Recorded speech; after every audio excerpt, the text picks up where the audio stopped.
These air conditioners are made in China by Nortec Global HVAC, which is a part of Madison Industries for R.E. Michel Company, which is a wholesale distributor. The units are only available through a limited network of dealers in the USA.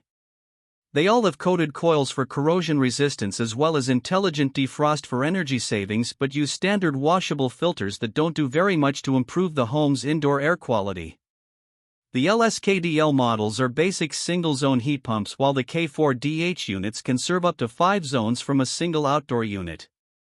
The K4DH units are premium heat pumps with a 23 SEER efficiency rating, and the KSK4DH models are ultimate heat pumps with a 30 SEER efficiency.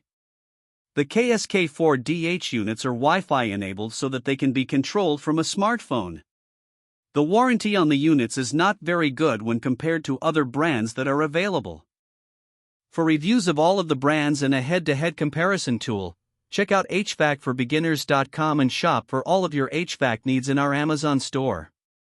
You can also get cash back on your HVAC purchases when you sign up for Rakuten.